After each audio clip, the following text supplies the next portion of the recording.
something about you. You just fall in the biggest messes and come out on top.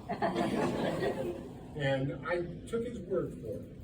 When I got the opportunity to teach, and I knew I always wanted to teach from the time I was in high school myself, one of the things I wanted to do once I started doing high school theater is I wanted to create the type of program I wish I had had when I was a kid. I wanted to be the teacher I wished I had had when I was a kid. And coming from a family of educators, my sister and her son are educators, I know that their belief too is to make it as best an experience for children as we possibly can. And I try to anchor my belief in the possibilities of this facility.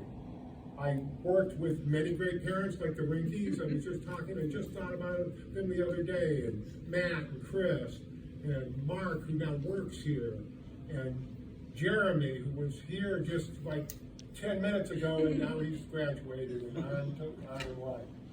So many of you have done so many amazing things, and I just feel like I got away with it. I got away with it. My father told me once, and I believed it always, surround yourself with the most talented, best people you can, and then get out of their way. Try to facilitate the experience and the possibilities for them, whether it's a scene shop or a costume shop, whether it's a dance studio, a music studio, or a studio theater to work in. I'm very touched that you would name this theater after me. It means a lot. This was where it all began. This is where the journey. Once we moved from Old Warren High to Sterling, we came here, and people said at the time, don't ever plan on having a theater in this district. You'll never build one.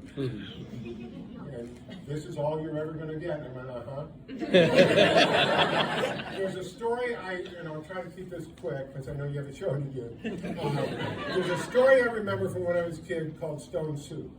And it's a Russian folktale.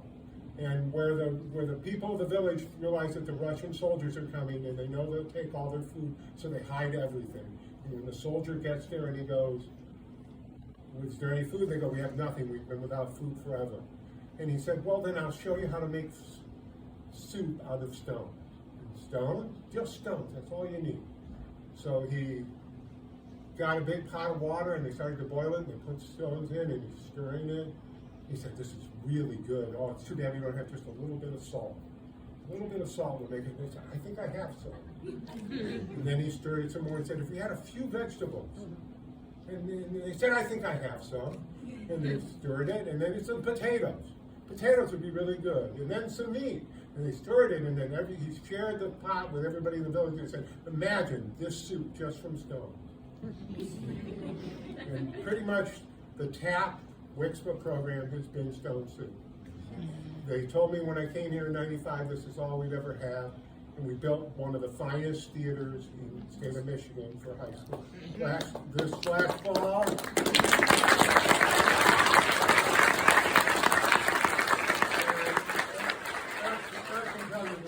fall, when Stratford was here teaching, when they walked into the big theater and looked at it, their jaws dropped. They said, this is an amazing theater. This is for high school kids?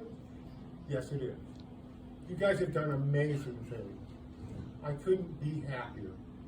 And now that I'm in that part of my life where things are starting to slow down, I look back, and I look back with great joy in my heart.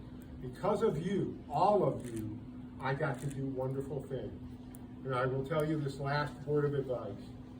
If you want to be happy for the rest of your life, find something you love doing and work very hard at it.